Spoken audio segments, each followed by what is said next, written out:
Audi resmi perkenalkan desain serta livery konsep dari mobil mereka sebagai tanda awal dalam hadapi musim perdananya di F1 pada 2026 mendatang. Dalam event yang diadakan di Munchen tersebut, Audi memperlihatkan identitas mereka sebagai pabrikan raksasa Jerman yang akan memulai kiprahnya sebagai tim pabrikan di F1. Mobil yang akan dinamakan Audi R26 ini memiliki 3 identitas warna yang merepresentasikan sejarah serta warisan mereka di dunia balap rally, Le Mans, sampai Formula E. Ketiganya adalah titanium, hitam karbon, dan merah Audi. Plus tidak lupa logo 4 cincin yang dibalut warna merah.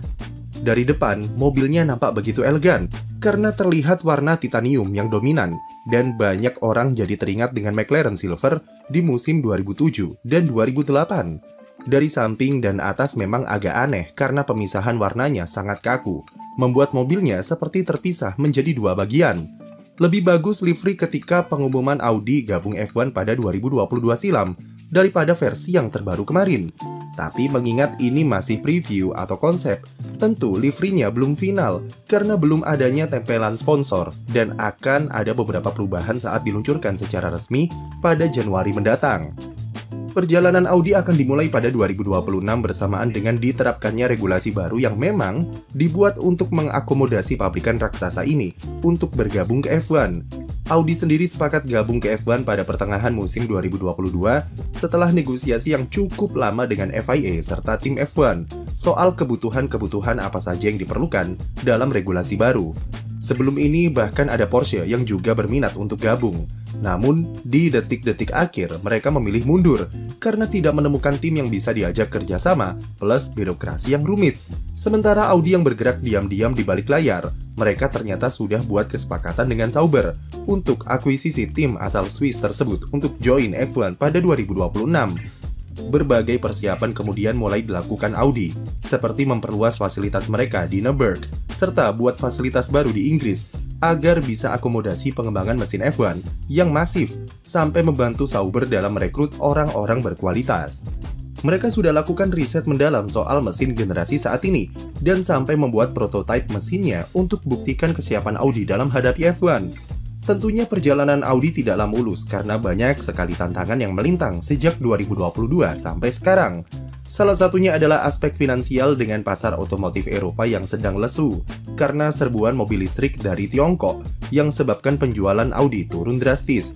Mereka alami banyak kerugian di semua aspek dan nyaris terjun ke dalam krisis keuangan tahun lalu yang mengancam keberlangsungan proyek F1. Itu jugalah yang jadi alasan adanya pergantian CEO dari Markus Disman yang menjadi figur krusial dalam membawa Audi ke F1 beralih ke tangan Gernot Dollner.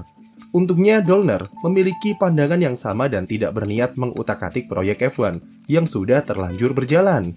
Keberadaan Dollner juga jadi angin segar bagi Audi karena dia berhasil buat kesepakatan dengan Qatar untuk membantu pendanaan tim F1 serta meringankan kondisi keuangan Audi yang sedang suram. Audi juga bisa dapatkan sponsor-sponsor besar seperti Castrol untuk urusan oli serta bahan bakar, kemudian Adidas untuk aparel, serta perusahaan teknologi keuangan Revolut sebagai sponsor utama. Dari situ bisa dipastikan kalau kondisi keuangan Audi tidak akan berpengaruh terhadap keberlangsungan tim F1 yang sudah berhasil menggait sponsor besar. Selain tantangan finansial yang sudah teratasi, Audi juga sempat digoyang dengan isu tak sedap dari sisi internal yang rapuh. Pada pertengahan 2024, konflik power terjadi antara Andreas Seidl, yang saat itu menjabat sebagai CEO Sauber, dengan Oliver Hoffmann, selaku direksi proyek Audi F1, di mana keduanya malah berusaha saling menyingkirkan dan berebut kuasa. Hoffmann menilai Andreas Seidl gagal dengan performa Sauber yang buruk musim lalu, yang jadi penyebab mereka gagal merekrut Carlos Sainz dan Esteban Ocon. Dia meminta Audi untuk mengganti posisi Seidl dengan Mike Krack, yang saat itu masih menjabat sebagai tim prinsipal di Aston Martin. Seidl tidak terima dan meminta Audi memecat Hoffmann yang dianggap terlalu ikut campur terhadap urusan yang tidak ia ketahui dan mengganggu proses transisi menuju 2026. Gernot Dollner sebagai CEO akhirnya muak dengan konflik power yang tidak perlu dan malah mendepak keduanya dari Audi.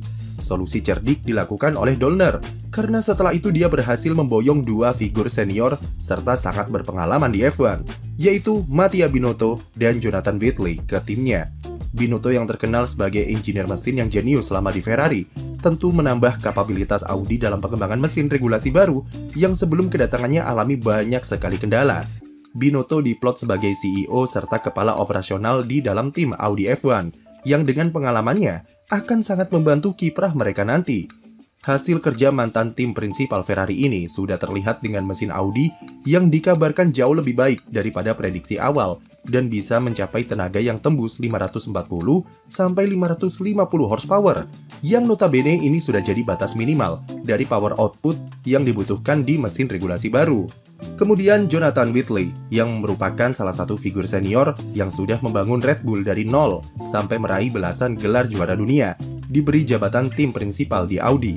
Pengalaman dan pengetahuannya di Red Bull sangatlah dibutuhkan Audi, terutama dalam 2-3 tahun pertamanya di F1 untuk membentuk fondasi yang kokoh. Whitley tahu apa saja yang dibutuhkan untuk mengubah Audi menjadi tim papan atas di masa depan, terutama mengingat sebelumnya bersama Sauber mereka 15 tahun cuma bisa bersaing di papan tengah atau bahkan papan bawah saja. Mentalitas serta cara pendekatan tim akan dirombak di bawah kepemimpinan Whitley yang terkenal dengan eksekusi tim yang tajam selama di Red Bull. Dengan aspek finansial serta operasional internal yang sudah terjamin, Audi berani pasang target ambisius, yaitu pada 2030 nanti, mereka sudah bisa bersaing untuk berebut gelar juara dunia. Gernot Dollner tegaskan jika Audi tidak ingin sekedar gabung F1 hanya untuk urusan marketing atau incar keuntungan semata, tapi mereka ingin sukses dan berprestasi di F1. Namun sebelum mencapai itu, Audi juga punya target yang harus mereka penuhi dalam 4 musim pertamanya yang akan jadi pembangunan fondasi yang sangat krusial sebelum mewujudkan ambisi pada 2030. Minimal, dalam 2 tahun, Audi bisa kompetitif di papan tengah. Lalu pada 2028 mereka minimal bisa bersaing di barisan 4 besar, sebelum nantinya jadi penantang gelar. Ambisius, tapi masih terbilang realistis, karena mereka paham kalau berprestasi di F1 bukanlah hal mudah, dengan level kompleksitas yang sangat tinggi.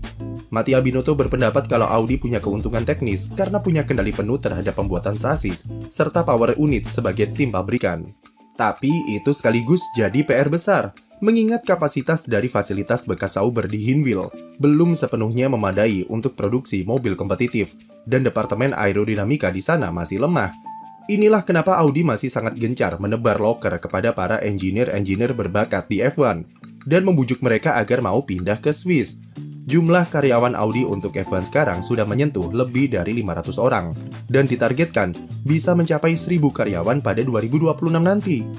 Selain peluncuran livery, kemarin juga jadi pertama kalinya kita diperlihatkan sasis base model dari FIA untuk regulasi baru 2026 nanti. Sebelum ini, karena regulasi 2026 yang tidak kunjung fix, FIA hanya merilis gambar render 3 dimensi. Dari bentuk aslinya, paling berbeda tentu terlihat dari depan yang sayap depannya seperti nostalgia di era mobil 2006 sampai 2008. Dari lekukan flap sampai model end plate berkonsep in-wash. Dari samping, bentuk sidepod dan floor masih sangat mentah, yang tentunya akan terjadi banyak modifikasi pada area ini, sesuai dengan interpretasi tim terhadap regulasi nanti seperti apa. Elemen board juga kembali terpasang di bagian depan floor, setelah sebelumnya dilarang di regulasi ground effect.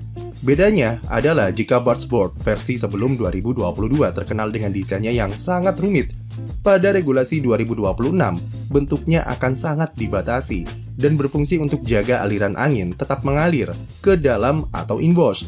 Ini berbeda dengan era terdahulu di mana board berfungsi untuk memperkuat outwash dan jadi komponen yang memproduksi dirty air paling besar di mobil F1.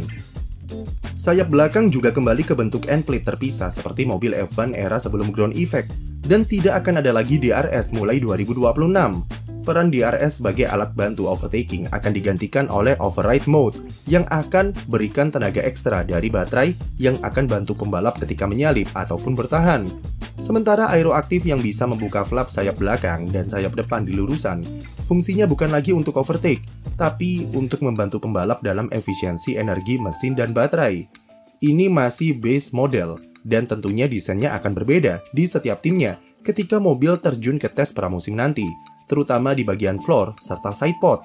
Diperkirakan mayoritas tim akan memakai sasis base model ini ketika meluncurkan livery terbarunya musim depan untuk rahasiakan desain asli mobilnya. Jadi, sudahkah kalian tidak sabar menanti musim 2026? Tulis pendapatmu di komentar, dan jangan lupa beri like dan subscribe untuk konten F1 lainnya.